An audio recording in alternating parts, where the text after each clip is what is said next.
안녕하세요. 자담세무에게 세무사 송대건입니다.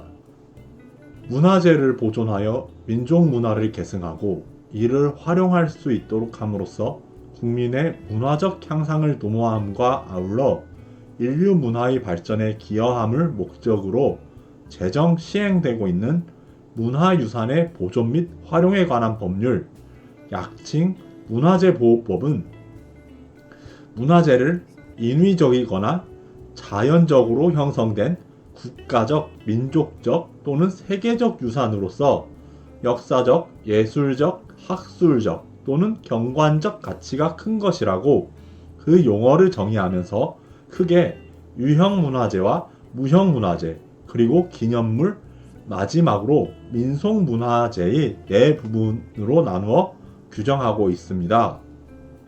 이 중에서도 유형 문화재란 건조물, 전적, 서적, 고문서, 회화, 조각, 공예품 등 유형의 문화적 소산으로서 역사적, 예술적 또는 학술적 가치가 큰 것과 이에 준하는 고고 자료를 말한다고 합니다. 한편 문화재보호법은 문화재를 지정문화재와 지정문화재가 아닌 문화재인 등록문화재로 두 부류로 분류하기도 하는데, 널리 알려진 보물 및 국보, 사적, 명승, 천연기념물, 국가무형문화재, 국가민속문화재 등은 이 중에서 지정문화재에 속하는 것으로 규정하고 있습니다. 이번 시간에는 이러한 문화재와 관련하여 상속세 과세와 관련한 특례를 규정하고 있는 현행 상속세 및 증여세법에서의 지정문화재 등에 대한 상속세의 징수유예와 문화재 등에 대한 물납 규정을 간송 전영필 선생이 일제강점기 당시 일본으로 유출되는 서화, 도자기, 불상, 석조물, 서적 등을 수집하여 설립한 국내 최초의 살인미술관인 서울특별시 성북구 성북동 소재 간송미술관 관련 신문기사 내용과 결부지어 살펴보려고 합니다. 한국 고미술 문화재의 보고라 일컬어지는 간송미술관은 지난 2020년 5월에 각각 국가지정문화재인 보물 284호와 보물 285호로 지정된 금동열의 입상과 금동보살 입상을 K옥션 경매에 내놓은 것에 이어 지난 2022년 1월에는 국가지정문화재인 각기 국보 72호와 국보 73호로 지정된 삼국시대 개미명 금동 3존 불입상과 고려시대 금동 3존 불감 역시 K옥션 경매에 출품한 적이 있습니다. 다행히도 2020년 5월에 경매에 나온 두 보물문화재는 국립중앙박물관에서 전부 매입하였고, 2022년 1월에 역시 경매에 출품된 두 국보문화재의 경우에는 한 블록체인 커뮤니티가 모두 매입하여 두 문화재의 소유권 51% 지분을 간송미술관에 기부하였다고 합니다. 간송미술관의 창립자 간송 전영필 선생의 손자인 전인건 간송미술관장은 이와 관련하여 지난 2022년 4월 20일 중앙일보와의 인터뷰에서 저희 간송미술관은 다른 큰 미술관과 다르게 특별한 수입원이 없다. 국보, 보물 같은 지정문화재의 경우 상속세를 내지 않지만 지정문화재 외에 다른 유물도 많다.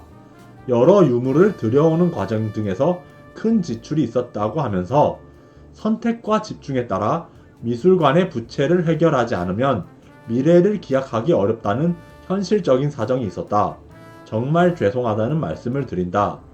다행히 현재는 상황이 안정되었고 열심히 노력하기 때문에 앞으로는 그런 일이 없을 것이라고 해명한 적이 있습니다.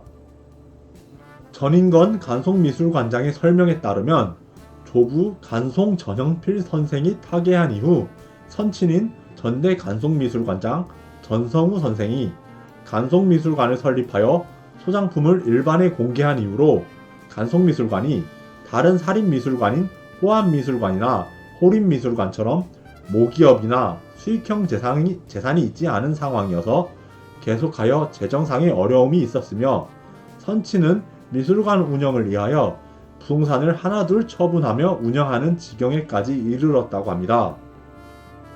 간송미술관은 연구자료까지 포함하여 그 소장품이 약 2만 점에 이를 정도인데, 이처럼 방대한 수장품을 보존 관리하고 때마다 전시회를 기획 주최하기 위해서는 상당한 액수의 운영 비용이 지출되어야 하기 때문입니다.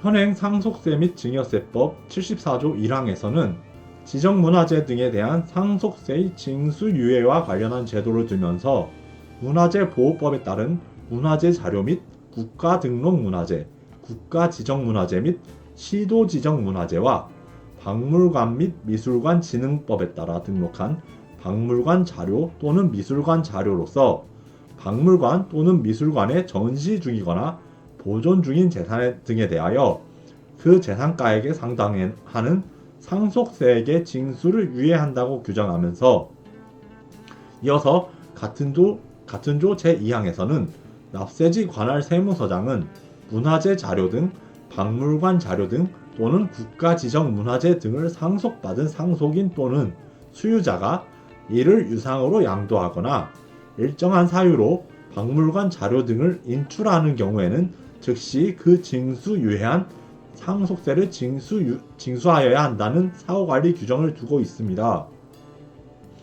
간송미술관은 각각 국보 70호와 국보 130호로 지정된 훈민정음 해례본과 해원 신윤복 풍속도 화첩을 필두로 하여 총 48건에 달하는 국가지정문화재 및 시도지정문화재를 소장하고 있는 것으로 알려져 있습니다.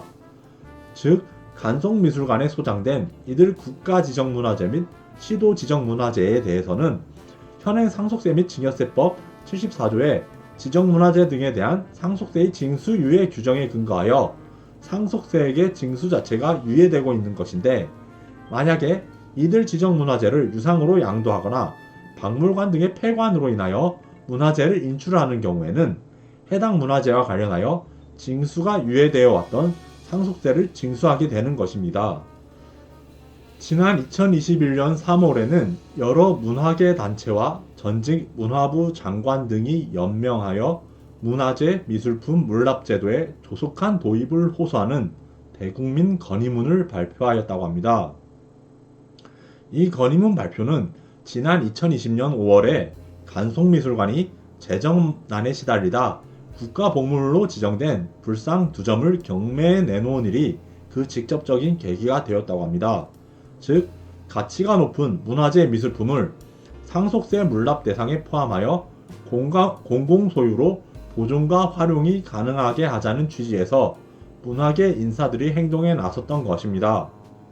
이 건의문의 내용 중에는 수집가의 열정과 희생으로 지켜낸 귀중한 문화재나 뛰어난 작품 중 상당수가 재산 상속 과정에서 제대로 가치를 인정받지 못한 채 급히 처분되는 사례가 빈번하게 발생하고 있다고 하면서, 심지어는 해외 수집가의 품으로 흘러들어가 귀중한 우리 문화유산과 미술품이 국내에 소장되지 못하고 여기저기 흩어지는 안타까운 경우도 있는 실정이며, 이와 같은 어려움을 타개할 수 있는 유일한 방법은 현재 주요 외국에서 시행되고 있는 상속세 물납 제도를 도입하여 개인이 보유한 문화재와 미술품이 국가 소유로 전환되어 국공립박물관과 미술관의 소장품이 될 수 있도록 해야 한다는 것입니다. 이러한 문화계의 주장을 반영하여 2021년 12월 21일에 상속세 및 증여세법 73조의 2 문화재 등에 대한 물납 규정이 신설되어 문화재보호법에 따라 지정 또는 등록된 문화재, 유형문화재 또는 민속문화재와 회화, 판화, 조각, 공예, 서예 등 미술품과 같은 일정한 문화재 및 미술품은 일정한 요건을 갖추어 납세지 관할 세무서장에게 해당 문화재 등에 대한 물납을 신청할 수 있다는 제도가 마련되었습니다.